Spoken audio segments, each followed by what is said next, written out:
back to another Cost Mentality Podcast, episode 32. Oh, yeah. 32. Is it 32? Was it 32 last week? No, it's 31. No, I was 31 last week, wasn't it? Yeah, that 31 was last week. I think it's 32. It's 32. I think it's 33. Let's see, just say 31, it's 32. Just think you gotta add it. Possibly 33. Possibly 32. We'll just go with that route. Mike's like, what the fuck did I get myself into? It's 32. It is. 32. You're episode 32, bro. Yeah, Episode 32. All right. I like that. Matthias, introduce away, Bob. Oh, man. So this is fun. This is fun. Mike and I have a... Mike and Ike? Yeah, Mike and Ike. I do like Mike and Ike. I like Mike and Ike. This is what we do the whole time, by the way. I hope you're okay with that. He's a little special, so we just let him go. We don't want to stop him. He tires himself out. Yeah. If anybody's special, it's the Marines He's here. a DEI hire. Oh, man. So Mike and myself, There you go. we met years ago through some mutual friends, but we share one thing in common, and that is we're both Purple Heart recipients in the United States Marine Corps. Oh, shit.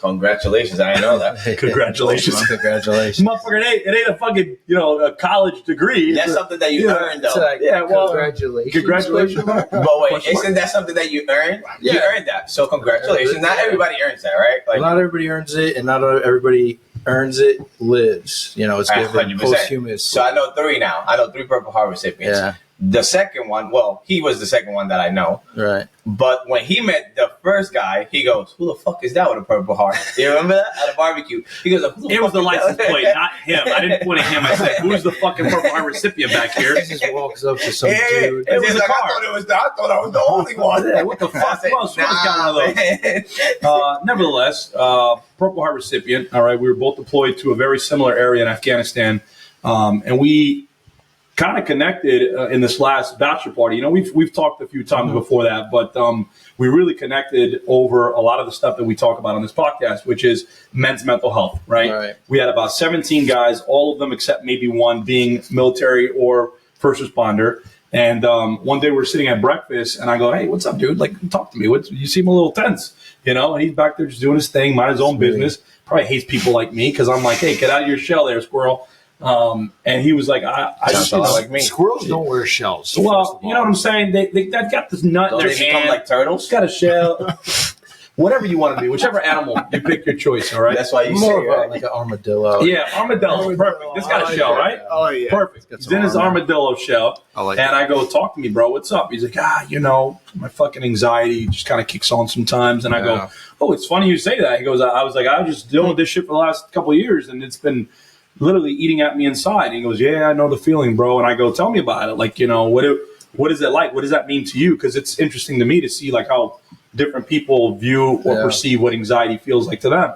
So I'm not going to take away from your explanation because I really want you to talk about it from your own voice. But this is who Mike is to me. He's a war veteran. He's been through a lot. He's a father. He's a great friend to our boy Chris, who's also a police officer. And I just felt like, the people who are genuinely available to open up, and when they're ready to open up and talk about their life and their struggles and how they overcame them, I think is a win, not just for our podcast, but the people who are listening who can understand that, hey, it's not just Chris and Matthias. Maybe they have a fucking problem. Now it's become an Angel, Chris, Matthias, Chris, John, Dirty, and it's just all the people that we keep bringing on here. And it goes, wow, we have a lot of people on this podcast who have clearly dealt with a lot of similar stuff. Maybe it's time that I say a few things about what I've been going through. And then they call up and go, "I want to be on your podcast." We have somebody flying in from Texas in the next few coming weeks to come on the 11th. Right, that's what it is. It's fucking awesome, man. She's a female officer in Texas. We've never met her. She listened to our podcast from day one, and sends us DMs all the time about the episodes. Like, she's very active with what we do. I know her through law enforcement, through Relentless Defender, which is something I do. But obviously, she's not somebody that I'm like, "Hey, would you be okay flying?" That would be embarrassing for me to ask somebody to spend money to come out. Like, "Hey, I'm sorry." Well, we suggested doing like we were saying, like the Zoom stuff that we've done before with other episodes, and she wants to come. She wants to be here. She wants to come and have an episode. That's really what keeps us going, man. Is people that are kind of getting something out of this. For us in the beginning, it was kind of like a hobby. It's like, but then we realize how much impact it does bring to other people. Yeah, and it does it kind of organically, right? Like, you don't realize it, and then it just kind of spreads like that. That's a real cool thing. Yeah, definitely. Or how he mentioned that he reached out to you to be on the podcast. I feel like there's a lot of people that reach out to us that they want to be on. Yeah. But I have a bunch of people that I would like to have on. Right. But they're just not ready to open up. Yeah. And I've had these conversations. There's another Purple Heart recipient that I know. When I became a first sergeant, I told her that she was going to be my additional duty first sergeant. Yeah. And she's a 2-time Purple Heart recipient. Wow. And still active in the military, still active duty. And she would be phenomenal. She'll be a phenomenal episode. And I keep trying to get her to open up. Maybe after listening to this one, she's got two Purple Heart. Maybe. She's just not there yet. I mean, I think initially when Matthias brought it up to me, I was a little closed off to it, maybe. I haven't always been great at opening up about it. But I'm also aware of how many people go through it. Obviously our friends, guys we knew in the military, guys, you guys know in the police force. It's something that everybody deals with. Like I kind of explained it when we had that conversation that day. I'm like, this shit is really fucking like controlling my life at times. It's like you wake up with like your friend anxiety is there, and you can either let them control you and make them stop you from living your life and have it affect the people around you negatively, or you just got to learn to live with it. And you're like, this is my friend. I got to carry him where I go. So, sometimes he acts up.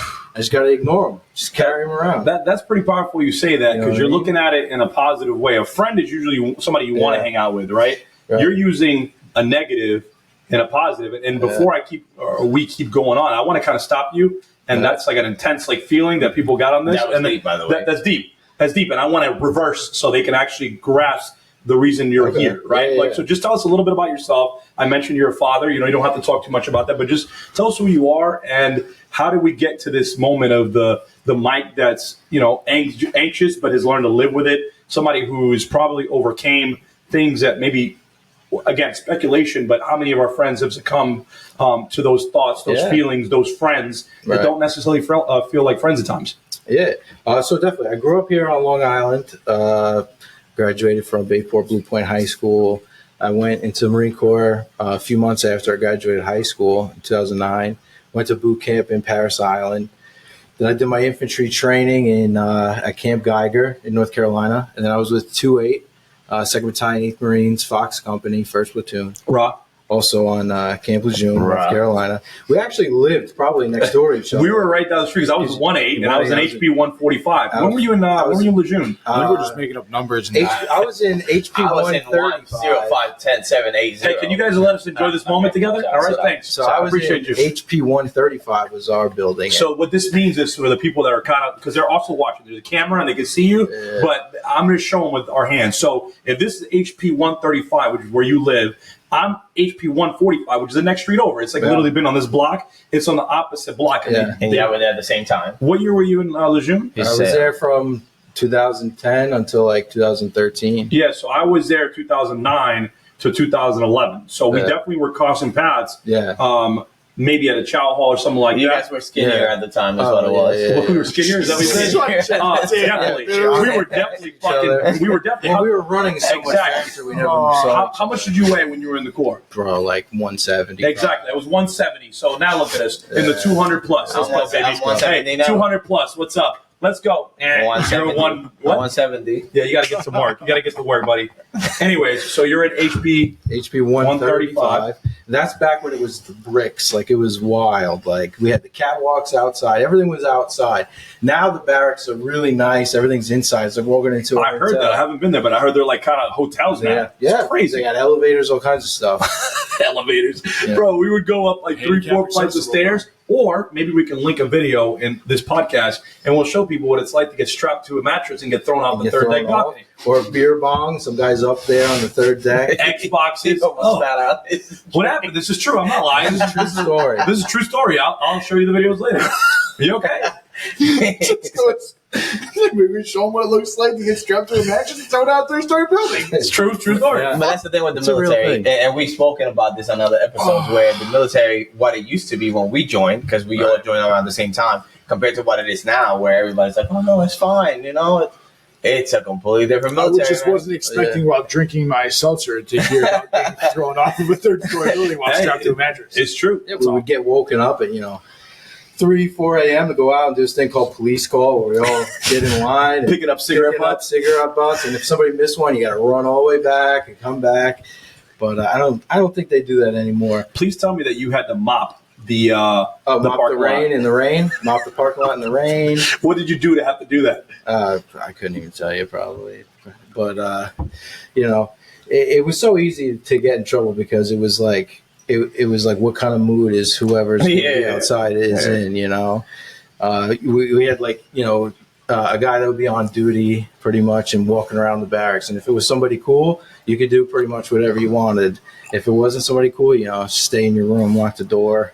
Don't let anybody know you're there. Don't let nobody see that 30-pack of Bud Light that you're not supposed to have. Remember that story I told you earlier about being deployed? We're in the middle of the desert, and it's the mood the person is in. Yeah. We were in the middle of the desert, deployed, and have a shortage of freaking water, like I was telling you guys earlier. And there was an E9 that felt that we needed to power wash the freaking flight line, or we have a water issue. And we're in the middle of the desert. What do you want us to power wash? I think what you're looking for there is water shortage. What did I say? Water issue. Conservation. Water shortage, water issue. It's a water issue of water shortage. But yes. English is not our first language. Hey, you were getting played the other day. Yeah. I was there listening. English is not my first language. And I would say being deployed, and I know that you were in a similar situation where our units get all broken up, and we're pretty much with just our platoon and our weapons attachments. The line of weapons, yep. And it was almost like it was better that way because you're all kind of in it together. It's like a trauma bond, And I always kind of think that as close as I was to death in those times is when I felt most alive at those times because, it was like Lord of the Flies. You're just with your friends. You're out there, you're fighting the enemy. And then at the end of the day, you come back, hopefully. And if everybody's in one piece, you go back to playing spades or just bullshitting, fucking smoking cigarettes and dipping and just fucking, you're just with, less than 20 guys in one little hut. Hooch or something, yeah. Let me ask you a question. Do you think that looking back now, as much as we'll never take that away, I'm sure you feel the same way, you would never do it any differently. Right. Would you say any of those things that you went through, honestly, as an adult now and not a child like we were when we were in the military, are those some of the things that shaped your trauma? Yeah, definitely. I think that too, being so young, you're not capable of as much empathy, you look maybe at somebody who's going through something and you're like, he's being a fucking pussy today, or he froze up in that firefight. I'll never want to leave the wire with that guy again, or this, and I think that a lot of us were really immature and we didn't empathize with our guys as much and the people around us, like the citizens and stuff. You lack that.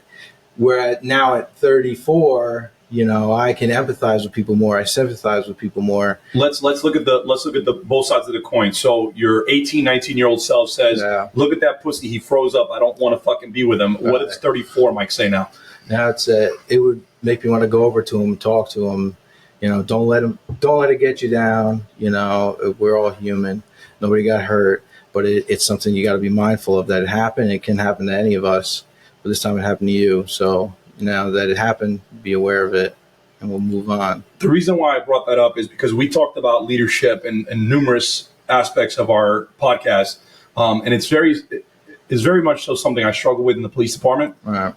To talk about something so distinct that you just said right now. Yeah. You said 19-year-old me would have been like, you pussy, you froze up. 34-year-olds, which is not that much different. It's not that much time. Right. It is, but it's not. Right. They say we're still children at 35, 40. Like people, experience. 70, 80-year-olds who are World War II veterans look at us and go, you guys are babies. Yeah. And I'm like, fucking 36 years old. I have a baby. Like, what do you mean? Yeah. And the way that your mind changes, because you're a fucking combat veteran. You're a hard charger. You're a Purple Heart recipient. We've talked about some of the combat battles we've gotten in overseas, and they weren't something nice. But yes, we've all had people in our lives who are not necessarily, I hate this fucking terminology, but I have to use it because I guess it's like, something that we relate, is that alpha male bullshit mentality, where I think it's positive. Yes, an alpha male mentality just means that you've gotten over that hump right? That allows you to act in a moment of danger, Yeah, right? sure. Because not everybody is built the same exact way with their fight or flight response, which is why it's called flight, fight, or freeze.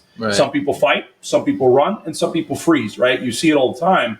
And I've seen some of the best police officers and cops in different agencies, different moments, as well as military, freeze up in moments that I know when they were younger, they would have never froze. Right. But in the Marine Corps, at least, and I'm sure the Air Force too, and the other branches, we get taught all the time, just do it, just do it, just do it. We repeat, which is why training is such an imperative, or, let's call it paramount situation, right? That we're training over and over again to have that muscle memory to act when it's scary, when it's, a moment of fear, or I have to drop and get my gun up and do whatever, right? Because I keep hearing it all the time. I work well under pressure, right? You see it all the time. List your pros and cons. And people are like, I work well under pressure. Let me just rephrase what that means to me. You haven't fucking had to act yet, because if you've been in a firefight, or if you had to draw your weapon, which is, I ask city cops all the time, being at the academy, I go, hey, let me see by a raise of hands, who's had to shoot somebody here? There's always like maybe one person who got into a firefight in the police department or something. But it's a little bit frowned upon for us to pull our weapon, is obviously having it on our chest all the time in the military. So when a person feels so comfortable to go, yeah, this guy's a pussy, he doesn't fucking know, he doesn't know how to act, I think that's such an emotional, unintelligent thing to do, because all you're doing is shit on the person that needs to have your back. And that new Mike that you're talking about is 34, that's saying, hey man, it happens to all of us, it can happen to any of us, we need to just do better, I feel like is what a good leader should do. Would you disagree that we don't have that in the police department? Or if we do, it's rare? I think it's different. I think, when you're talking about how you responded when you're in the military, I also think it's almost kind of how you have to be, right? Your main mission when you're going out there is to complete an operative out in the military. That's much different than our policing world. Our policing world is to de-escalate and, use the least amount of use force possible. Your firefight is almost the very last, God forbid, thing you're getting in. The military is, yes, it's similar, but you're also going out, you're at war, like you have a different operative. I think that hard mentality to push and go, I need that guy next to me not to freeze. I understand it, but I also do think that is what leads to, when they're older, a lot of issues, especially that person that did freeze, because they may sit there and go, how did I not do this? Or I faced ridicule. Those are the things they're going to hold on to. Whereas, no, you're able to 15 years later go, hey, I understand now. I understand there's a different way to approach it. Now I do think, yes, I think bringing that to the table, you see now both sides, that is what makes a good leader. Because you're somebody that's seen, or had an experience of acting one way and then acting another, and going, well, which way is really going to motivate the person next to me? Which one is really going to make my team function? Because that's what it is. Everything's a team that we do, right? Whether it's military operatives or going to a call, a violent domestic, whatever it is. You walk up to the guy next to you and you're like, you fucking suck. Don't call my call next time. The guy's probably like, usually older, but it's probably more egotistical. Fuck you. I'm not. Okay. Well, you may have just lost your only backup. But then B, that guy's not going to improve so that when you do need him, you got them. So I do think that, yes, the way you deal with it now, that is what makes a leader. And but I think that the first part was necessary, because I think without the first part, the second part may not be as fruitful or as not important, but effective. I would say for the infantrymen that get into firefights, what I would say compare it to in the police world would be a roll around. Yes, we're supposed to use the necessary force, and usually the necessary force in our world that comes most often in the police world is a roll around, as opposed to you guys in infantry, where you guys are out there right in front of enemy lines and you gotta have a firefight, right? You have to do you're gonna be shot at and you're gonna shoot back. And the police world is more of a, you're going to come at me, and you're either going to get on the floor, I'm going to get you on the floor, you're going to get me on the floor, but we're going to end up on the floor somehow. So that's what I would compare. I would say the firefight to the police world would be a roll around. And the mentality in the military, me being in the military and in the police department, obviously, like Chris said, it's necessary to have that mentality. Yes, in the police world, can you die? 100% you can die. Yeah, I think when you're deployed and you're on a mission, right? You have a set mission. Like, hey, we got to go into that village. We got to find whoever we're looking for in that village. You're probably looking at getting shot at or shooting somebody while performing that mission. Yep. Now, when I get called to a domestic, I don't necessarily need to think that I'm going to get stabbed. Can it happen? Yes, it's going to happen. It could happen. But I'm not necessarily in that mind frame of, oh, I'm going to die if I do the wrong thing here. Yeah. Yes, it could possibly happen, but it's more, it would happen, I would say it's more prone to happen in the military than it would on a domestic violence or on an aided call or something like that. But I think you hit the nail on the head, right? That we not be expecting to. I mean, I know that's one of my first thoughts, but I'm more ready to fight. Of course. I'm ready, fisticuffs. Like, okay, if I walk through this door, somebody's probably getting hit. But that's you're not always thinking that you're gonna have to draw your weapon. No, as opposed to like in the military, you're like you're going into a village because you're looking for somebody. That weapon is up, and you're ready to receive fire and ready to shoot back. Yes. As opposed to in the police world, yes. Can you die? Yes.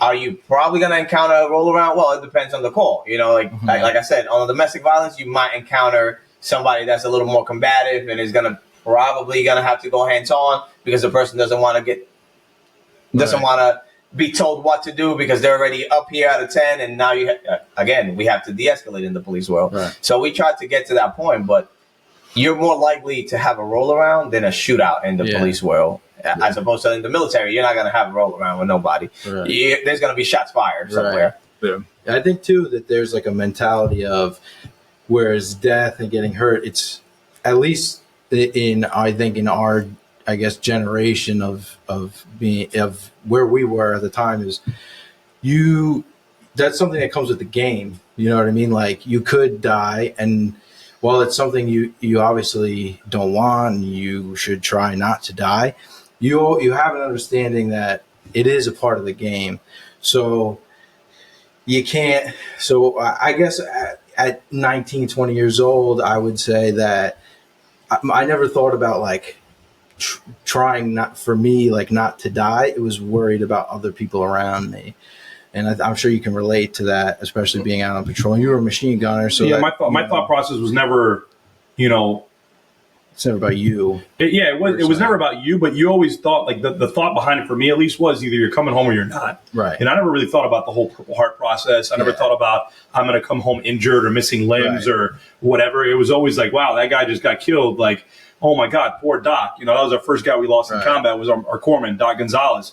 And then it was another guy, and then another guy got shot, and then another guy got blown up, and another guy lost his leg, and another guy, and it was like back to back to back. I mean, on my deployment alone, I think we got let's call it 17, amputees, a couple DOAs. Like it was bad, and then we were there to help out 3-5, 3rd Battalion, 5th Marines. Right. They became combat ineffective. So many guys died on that deployment that's what our goal was, is pushing down to support them so they weren't just stranded by themselves. And that's when I got blown up. And it was almost like at that time when I got blown up, it was almost like, I just want to go home. Because you didn't think about death. And I think about it now as a 36-year-old, and I go, that's weird. Like, what is that like? Am I here and I'm just not here the next second? Is there anything involved in that? It's just a weird. Well, just like you got blown up, you were there. You had your legs. Next thing you don't have your legs. Because it's not that I don't fear it. I definitely fear death. Like we've talked about it numerous times. Right. I always think about, like Angel and I talk about all the time, it's like what we're leaving behind. Right. I don't want to leave my family. I don't leave my wife. I don't want to leave my parents. I don't want to leave like without almost like an unfinished business, so to speak. But when you think about what we've been through, and we've all been through it, maybe just not an explosion, but we've been through, situations in our life that made us like thank God or whatever you think that we're still here. Because I go, well, I saw the result of my friends getting blown up equal death, but I got blown up and I'm still alive. I don't understand that. What's so different about me? And I always said that. I go, I stepped on a 20, 30-pound bomb and I'm alive and missing my limbs, whatever. That guy stepped on 10-pound bombs and they're dead. You know that. Yeah, absolutely. I've seen the same shit. I always think of one of the 50 Cent songs when he's like, now I know I'm here for a real reason. Because he got hit like I got hit, but he ain't fucking breathing. Manny Man. Yeah, favorite song. He likes the favorite song. His favorite song. I remember him saying. But do you think that that's almost like saying ignorance is bliss? right? Because when you're 19 in the military and you know your goal, you know you're out, you're like, oh, fuck it. I'm going you're out. Here's my job. You feel untouchable. But as a cop or now as 34, 35, I feel like there's a lot less ignorance. Yeah, no, because you're walking around, even going to a call, no matter what the call is, we're a little more cautious than we were at 19. I know even I'm more cautious. But there's a huge difference now, right? Now we're older. Now we have a family. Right. Yes, we may have a family. You had your mom, your dad, your aunt. Yeah, right. But it's not the same feeling as having your child. Right. Now you're like, shit, I'm leaving my kids behind. I'm leaving my wife behind. But there's military so you don't think about that. You know, like.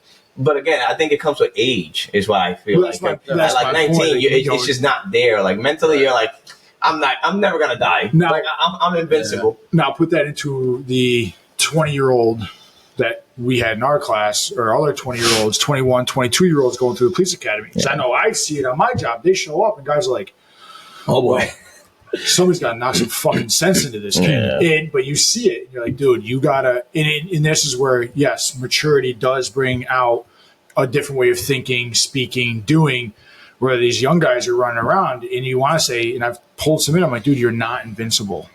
This is not going to, you keep doing this. This is not going to end well for you. I can only fight so many people.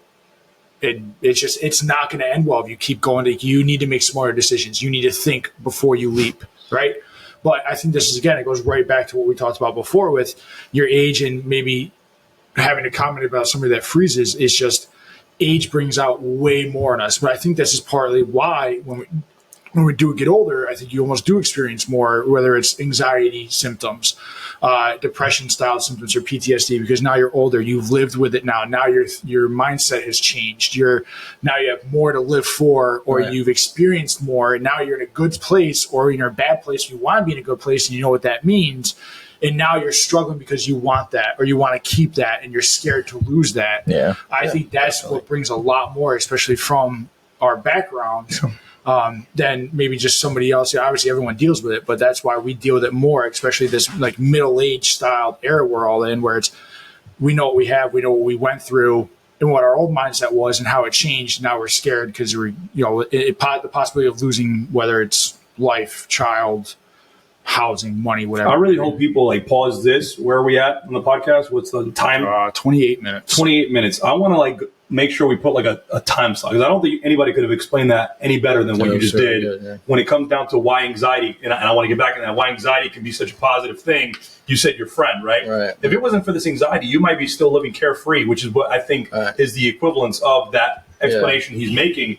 Like when we were younger, we didn't give a fuck, man. We spent our money where we spent it. We went to combat, and it was like, if I die, I die. Like it didn't matter. And I go, why the fuck didn't that bother me when I was younger? Like I would get on any ride, Six Flags over Georgia, Busch Gardens, whatever. I'm like, let's fucking go. Now I'm like, hell no, I'm not getting up there. Skydiving. I went skydiving one time with no legs. I was like, fuck it. We don't land. What's the worst that could happen? You know? I actually still want to do it. It was cool, but I'm good. I did it once. I'm like, I don't want to do it again. I'm like, can we do it? Motorcycle. I'll just ride in the plane. You could go. I'll come watch. I'll take videos and pictures for you. And I'll put it on the ground. I'll just watch from the plane. Yeah. Well, I'll go on the plane with you. But let's not get sidetracked. It's about Mike. Mike. I want you to kind of touch back on. You're on deployment. You get there.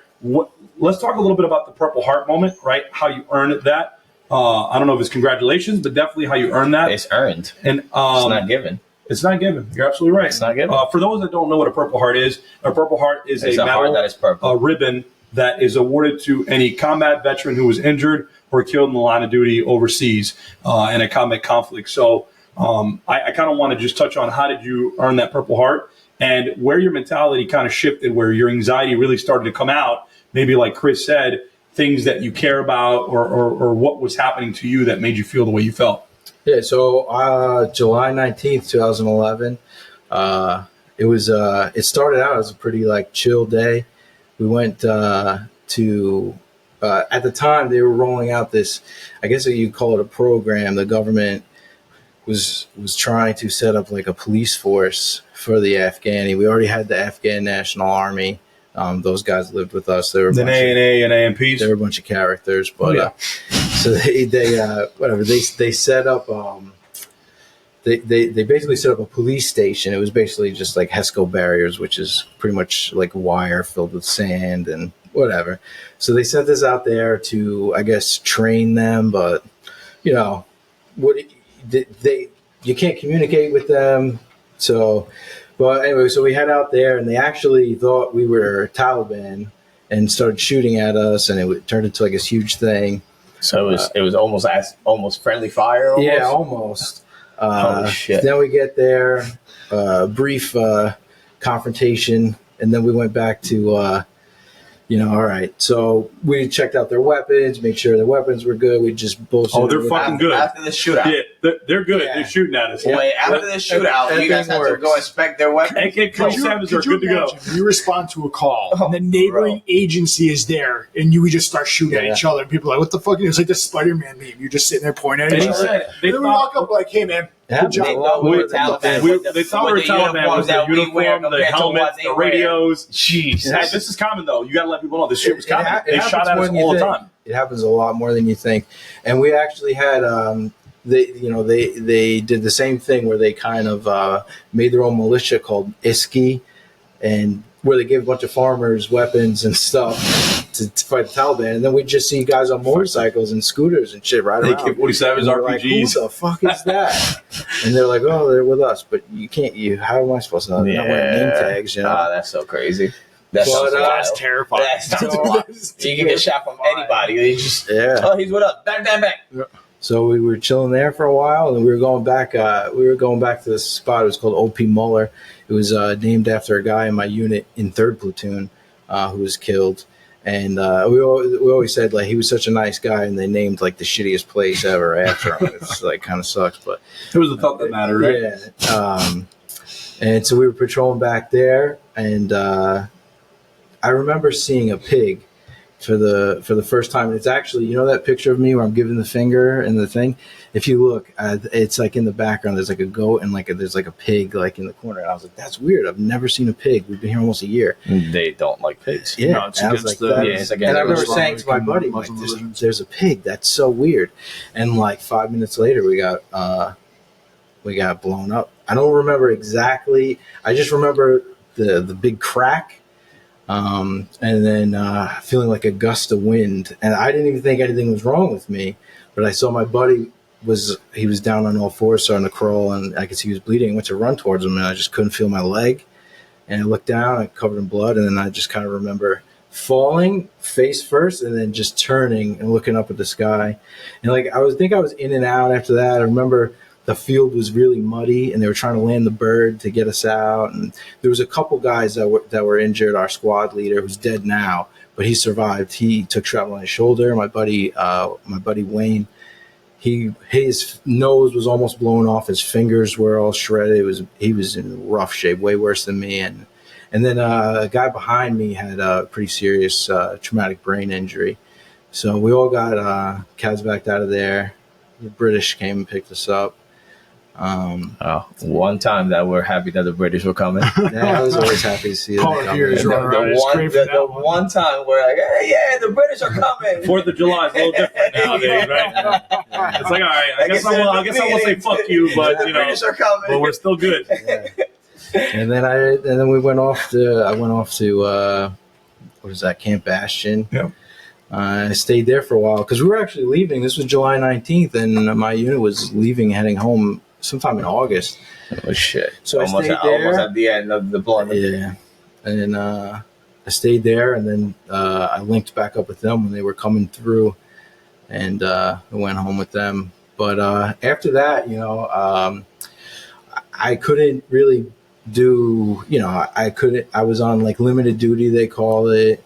I was in physical therapy, all that stuff. But my contract, I only had a year or so left in the contract, so. I got like med-sepped out, like medically retired. How fucked up is that? No, it's all right.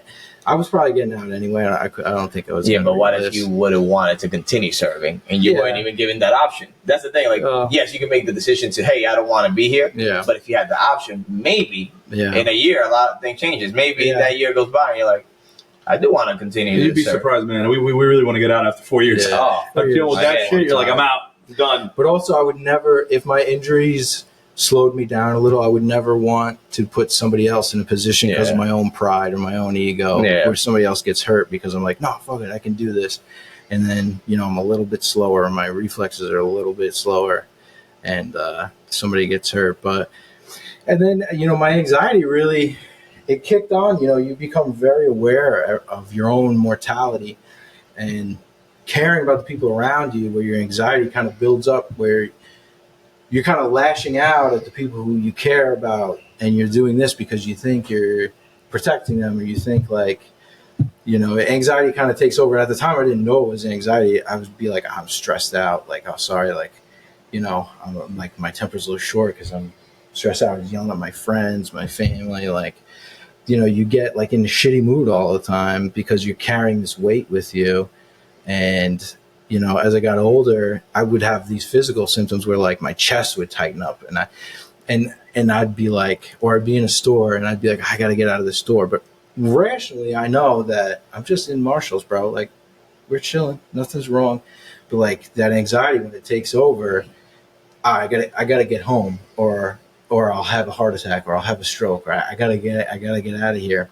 Because you can go to the hospital all you want, and they're just gonna tell you, yeah, you're fine, but you don't feel fine. So can you reiterate that? Because he looked over here because he knows I did the same thing. I checked myself in. I was like, I'm definitely having a heart attack. There's an elephant sitting on my chest right now. I can't catch my breath. I feel like I'm dying. And people that never had this happen go, you all right, bro? Like, you're having some psych issues? I'm like, no. Looking back, it's like, yeah. Like your mind is telling you something, and it doesn't know. The mind is so crazy. It's so powerful.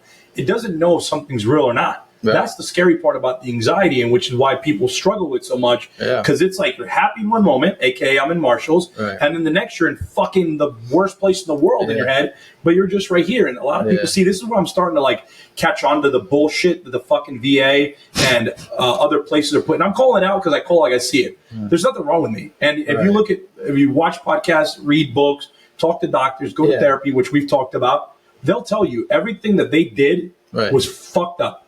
Right. The first thing I did when I went to the VA to tell them, hey, I'm having these physical symptoms and these thoughts that aren't really adding up to what or who I am. They go, get some meds. I remember the meds, yes. With the 2 bottles. We're like, don't fucking... The meds, yes. But they go, do you have guns at the house? I'm like, yeah. That's so... True story. I remember you calling me saying, you got guns at the house? I'm like, yeah, I have guns. I'm a Marine. I'm a police officer. I carry a gun every day. They're like, oh, no, you got to get rid of the guns. I'm like, oh, my God, what do you mean I got to get rid of it? What does anxiety do? But how messed up is that, though? Like, hold on. So what does anxiety do to what? Because you were talking about how it made you feel so way. Right. What does that do to your anxiety when you say it just makes it worse? Yeah. So when this lady was like, what you have going on right now is called onset delayed PTSD. I go, lady, what the fuck are you talking about? This has nothing to do with the war. This has nothing to do with Afghanistan. I don't want to kill myself, but it feels like I'm in danger, but I'm not. Which is like, all this lady had to do is go, listen, I know anxiety is a little scary. It can be tough. Right. It's something we can work through. We have options. We have therapy. We have talk therapy. We have medicine. We have this and that and the other. Instead, all they did is hype my anxiety up. I gave this guy all my guns as if I'm some fucking, I hate to use the word nut job, but I felt like I was losing my fucking mind. Right. I was like, oh my God, I got to lock up these guns. Bro, my guns were all locked up in a safe. They were safe and empty. Not one time that I go, I need to go grab my guns and do something. But I felt like I had to get rid of them or something could happen. Yeah. It was crazy to me. And I just hope that just saying that and somebody listening to the podcast can be just some kind of opportunity for somebody to go, all right, breathe, motherfucker. All right, you're freaking yourself out for no reason. And that's why I want you to reiterate on that. Like you were saying, you're in Marshall's and then you're not, and it feels like your chest is tight. You want to check into the hospital. What happened? Yeah, I mean, so like with stuff like that, if I'm at a store and I'm like, I gotta leave because I'm gonna pass out, and then I have anxiety, like, oh, this is gonna be so embarrassing, I'm gonna pass out in front of these people. But I try to think, like, why would I pass out? I've come to this store all the time. It's like that angel devil on your shoulder. You're like, try to be rational. You're rationalizing. And you want to get out. You're like, what's the difference between being in this store, whether it's Marshall's, Target, whatever? What's the difference between being in here and then running out, getting back in your car? You just got to come back anyway. You still need paper towels or shoes or whatever you're done for. Nah, fuck those paper towels. I'm going home. I mean? So what's the point? And so I've had it for so long. It's something that I've got to live with. Maybe I'll be more quiet and won't but I got to push through it because it's not going to run my life. I've let it run my life for a long time, and it's just something. What does that look like to you? What does like letting anxiety run your life look like? Just avoiding the public, avoiding stores, shit like that. You just isolate yourself. You know, you end up isolating yourself and missing out on shit. You know, it affects relationships with your family and stuff like that, people around you. Can I just ask a question to these guys? Because I want to like a law enforcement perspective.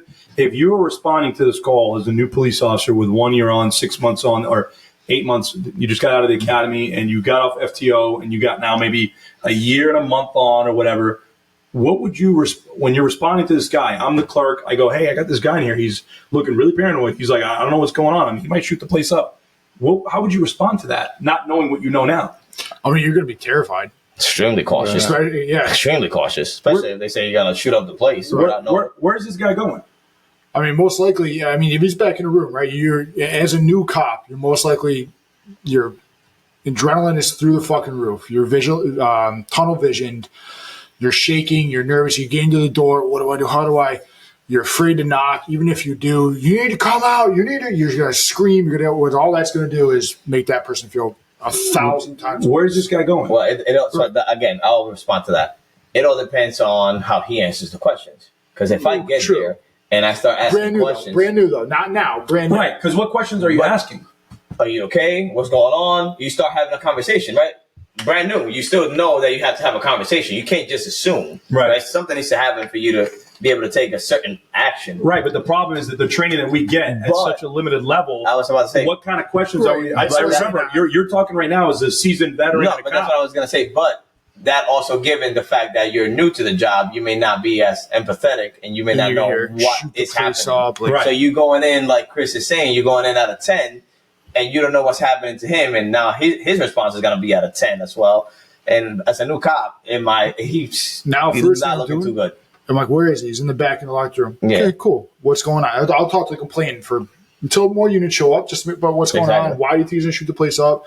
What was his actions beforehand? Anybody approach the door, which he will, but knocking the door soft. There's no reason to bug him out. And let me do a timeout real quick. He keeps saying shoot the place up. I just said that just to say what the person calling. But that's what I'm saying. But the way that you're looking and the way that you're acting, the person calling 911 might go, he's up to no good. He looks like. But that's why right. and that also because you need to get rid of that portion so you can treat it the right way. Which is again, he's a big guy. He seemed nervous. He's sweating. The shoot the place up is a very, very real scenario. It's a common thing that we hear from somebody who's acting like that because that's called what? Paranoia, right? This person's acting paranoid. He was in here. He left. He went to his car. Now he's back in here. I don't know what he's doing. I think he's going to rob the place because they're scared too. Now think about it. They're not a combat veteran. They're not a police officer. This is a civilian Sally, let's call her, right? Calling up from Marshall or CJ Maxx. Social media all over the place and just sees, movies and whatever else. It's the way that people describe the scenario, right? Sure. Because now I'm a highway patrol. And people call drunk drivers all the time, right? Because somebody's swerving. In my mind, the way I see it is that person's probably swerving because they're texting. Right. Why you, as another driver, as a passing motorist, what do you assume that person's drunk? You have no idea. You didn't see anything. You didn't see anything. Yeah. All you saw is somebody maybe swerving out of the lane, which to me goes more in hand with somebody doing this. Right. Than somebody doing this. Yeah. I think this is the most likely scenario. Right. Do you have drunk drivers every now and then? Of course. But I get more people on the phone than I do drunk drivers. Yeah, for sure. So how did you get to like that point where you're going into Marshall's or Walmart or whatever and you're like, you know what? I'm not fucking leaving.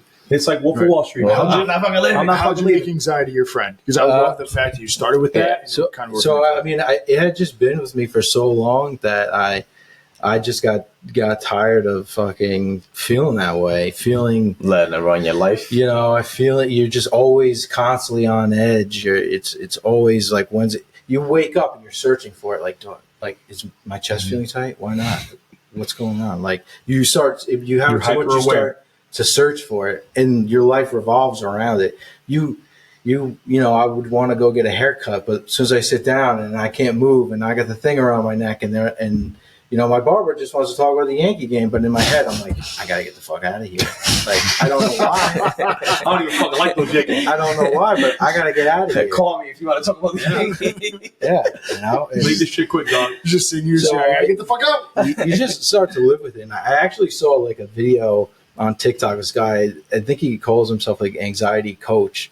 And he has these videos where he's like, you feel like he started describing exactly how it feels. Like you're in a store, you're in a line, you feel like you're going to pass out. So what? If you pass out, who cares? You'll wake up and you'll just get back up.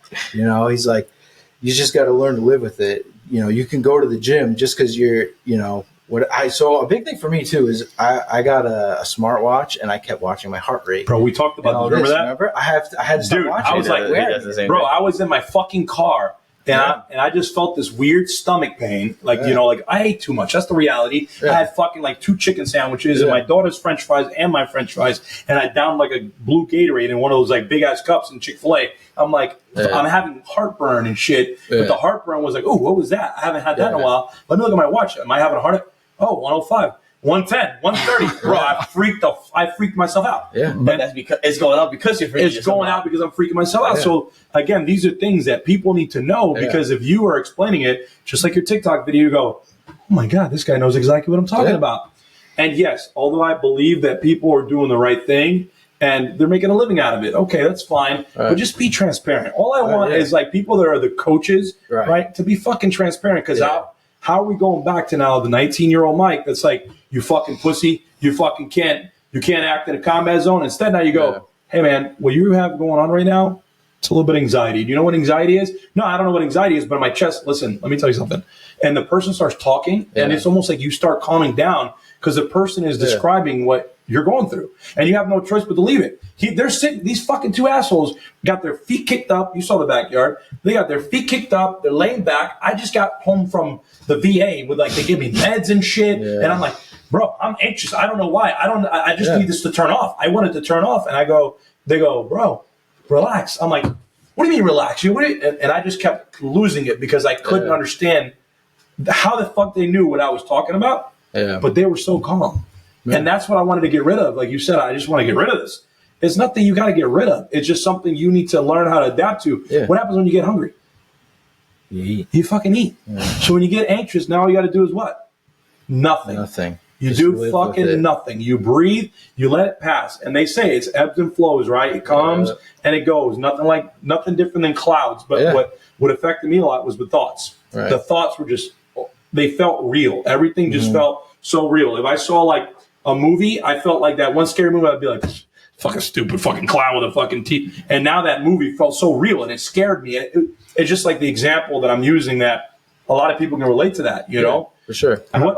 Sorry, go ahead. No, I was just going to ask one more question about our bachelor party. What was that one thing that you think makes anxiety worse that I told you we need to work on when we were in the bachelor party? That you were doing that. Drinks? Yeah. Talk about that. Caffeine, bro. Yeah, caffeine. Yeah, definitely. And it's one thing my man was chugging monsters, bro. My guy was like on the third. He literally just chugged the fucking Red Bull. Yeah, but now it doesn't bother you much because you remember when you were drinking those energy drinks, we talked about the heart attack and whatever else. Like, I'm going to have a fucking heart attack. It feels like my chest. And it wasn't an energy drink, but your mind was like. But do you remember that I had said that I stopped drinking coffee in the morning because it would give me anxiety and I would have to wait? And then a couple weeks later, after we talked, I sent you a picture and I was like, I'm drinking coffee this morning. It's called exposure therapy. And I was like, you got to figure it out. I got to just, it's just fucking coffee. So.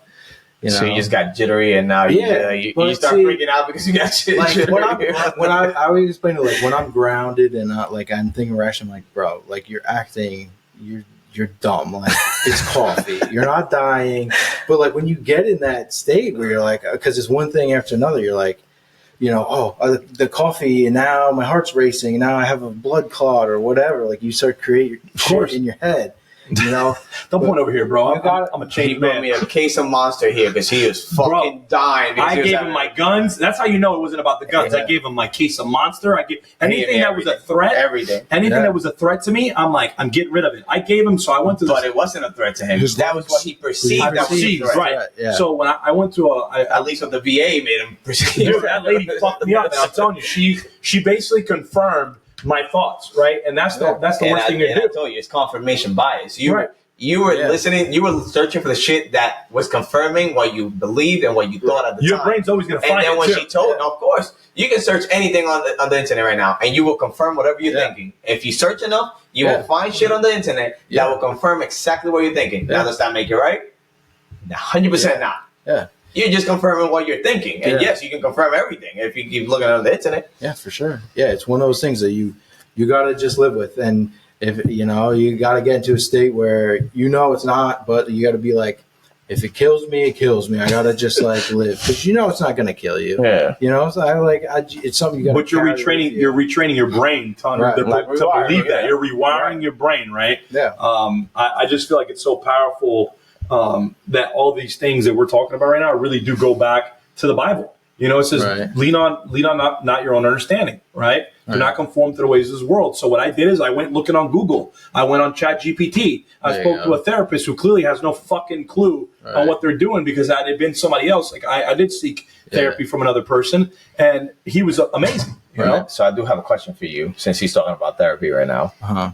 Have you seek treatment? Like, have you spoken to somebody? And do you feel that it worked for you? Because again, we have a few people that we believe need therapy. Yeah. But that's up to them to figure out that, or at least say, yes, I do need treatment of some sort. They're not listening to this fucking podcast, so let's just put it on the table. Is it some of our friends? Do you know anybody that we know that probably would benefit from listening to this podcast? My little brother. I tell my little brother all the time. I think everybody. My little brother would benefit tremendously. Yeah. Another kid that went to the military, went through whatever he went through during COVID, and he was deployed during that period of time, and there was a lot of shit going on. He came back with PTSD. He knows he came back with PTSD. He's just not seeking treatment yet. Yeah.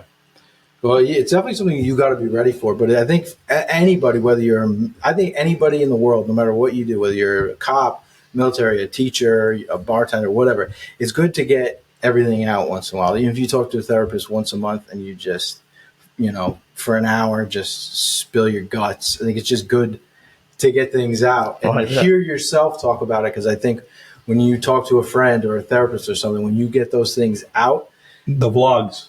Yeah, if you get your thoughts out, you'll start to understand them better. It's good for anybody. I don't know if I really benefit from sitting and talking about, like with a therapist, about everything bad that's ever happened to me in my life, because sometimes I just don't want to think about it. But I think that, like, just how you feel like right now or how you dealt with things, and I can't go back in time. There's things like I obviously wish I dealt with differently. And I think about that now, and it gives me anxiety. But I have to get to a point where I'm like, "There's nothing I can do about it now. I have to be a better person now. I have to show those traits I wish I had at 18, 19. I gotta work on them now at 34. It's just one of those things. But I think everybody could benefit from therapy because, especially with anxiety is like stress in your body. Whether you're stressed by your bills, you're this, you're that, once you get it all out, even if you're just talking to a friend, getting everything out helps you rationalize better. You might even be like, wait, that's a really dumb thing to be worried about. Which is so funny because a therapist's job is to listen to you. Right. Not really to like advise you on anything or point you. They just listen to you. But like you said, sometimes it's just listening to yourself saying it. Yeah. And then having somebody there just like, I understand. For sure. And probably telling you like, what you're going through and giving it a name. Yeah. Because that's the thing. Yeah. I feel like I went through my shit. I didn't know what the hell I was going through. Yeah. And obviously you were going through your stuff and you said it yourself. You didn't know what you were going through until you figured out you were just anxious and you felt like you wanted to. Yeah. But at some point you were going through the same stuff and you just didn't know what the fuck was happening. So you're just like, I just feel this. I feel that. I don't know what's happening. Right. So now when you have a name and when you have something that you're like, I'm just anxious, man. Like maybe you start figuring out like how to deal with your anxiety. You start looking things up on ChatGPT. Like this guy is like, how do I drink water from ChatGPT over here? Excellent question. You get what I'm saying? Thanks, ChatGPT. You're the only one who really loves me. So when you have a name for something or the symptoms of something or how you feel and you're talking about it, sometimes it just sparks that plug that you need to be like, okay. Yeah, for sure. Can you do that again? That was nice. Maybe we should get one of those buttons. So okay. I want to spin it back to really because we're going to be closing here in a minute. It's still my favorite thing, and I love the fact you put it this way from the very beginning, and we've touched on it now a few times, is treating anxiety like a friend instead of an enemy. Every single time somebody either new or old that hasn't really learned how to deal with anxiety treats it like their enemy. I want to fight it. These thoughts. This is what I am now. I don't want to think this way. I don't want to do this. Why does this thought mean this? What does Google have to say about my thought? What does anybody else have to say about my thought? My thought is, and you just snowball. It's an avalanche versus going, like you said, treating as your friend. Hey, it's a thought. It doesn't mean it's me. It doesn't mean it's real. Anywhere. I'm not going to pass out. What happens if I pass out standing in line? I mean, I might bump my noodle, but besides that, I'm going to get up and it's. He said noodle. Who gives a shit? And then you're going to go, all right, well, that was fun. Let me buy my shit tickets and get out of here. You know, it's, and I think that's the biggest thing is not, like we talked about before, but you reiterated not fighting. That's how you choose to deal with it. You know, not fighting these things, but just accepting it and going, yeah, buddy, that was a good thought. Cool. Thanks for the story. Yeah. And then moving on. Yeah, like, sorry, we're actually not being chased by a lion. We're just chilling. It's all good. And we said this in the last episode where you got to get to a state of mind where now you have those thoughts and you're like, okay, and just keep it moving, you know. And or as Angel would say, all right, motherfucker. Yeah, you got to get to that place where you just, it's just a thought. It's not going to happen. Like, I'm not going to pass out in the middle of Marshall. I'm not being chased by whatever the fuck. It's not happening. I also think the thoughts aren't by themselves. I don't think the thoughts necessarily upset us as much. I think the thoughts combined with those physical symptoms, I think is what the duo combination is of like, okay. The dynamic duo. The dynamic duo. Because you have multiple, you have 60,000 thoughts a day per the therapist and ChatGPT and Google, whatever else you Google, right? Yeah. And we all have one of those gurus. Oh, what's that? Yeah, something wrong with me. I'm way below that mark. All right, well, you get like 10 thoughts a day. You got 60,000 thoughts, consciously and subconsciously that are going on behind the curtain, so to speak, right? And I think a lot of them are pushed agendas, if you ask me. The news, social media, our friends, people that don't know, right? How many times have you idolized somebody, right? I always bring it up, Robin Williams or whatever else, and people always tell you, like this week, I heard people, oh my God, can you believe Ozzy Osbourne died? Motherfucker, he's been doing drugs since he was in the womb. Like Hulk Hogan, he's been doing steroids his whole life. I love them. This is just a culprit of or result of whatever happened in their entire lives. But if you ask me, 71, they live way too long. Dude, 71 and 77 living the way they did, like God bless them, Right. And they both renowned their life to God at the end, and it was a happily ever after. So God bless them, and I hope their families are at peace. But it's like, you can't do all this shit and expect to have this happy, healthy lifestyle. Yeah. I think it really goes back to whatever works for you, right? It's not going to be church for everybody. I wish it was, because I want everybody to get good with Jesus and God and everything else, but it's not going to work for everybody. The gym, that's great. I love that as my outlet too. But when I was anxious, I wasn't going to the gym, and I lost 37 pounds just fucking being at home. You can ask them, like, he was like, you don't even look the same, bro. Your smiles are fake. I'm like, I know, but I can't help it. It's just the weirdest thing. So the things you loved once aren't, it's like, what's the point of eating? But even the healthy lifestyle, the fact that you chose to say that anxiety is a friend instead of an enemy, that's choosing health. Right. Because you're choosing to see it in a positive way instead of a negative way, where you can self-destruct, going down a fucking rabbit hole as to this fucking thing just keeps happening to me. How do I defeat? You said, no, this is a friend. I got to learn how to live with this thing. Yeah. I got to learn how to figure this thing out. He's going to be with me for the rest of my life. Yeah. And this is the same way I see it. He's going to be with me the rest of my life. The way I tell people is the new me. This is the new me. Yeah. And this is how I'm going to operate. It's the new me. This is how I'm going to be. Yeah. So for you to choose the friendship over an enemy, a foe, it's you choosing a healthy lifestyle, just doing that. Yeah, it's one of those things where I fought it for so long. It was like, it's not like giving up the fight. It's taking on a different tactic. You know what I mean? It's like, all right, fighting it hasn't been working for years. When you can't beat them, let's try it this way. When you can't beat them, join them. Exactly.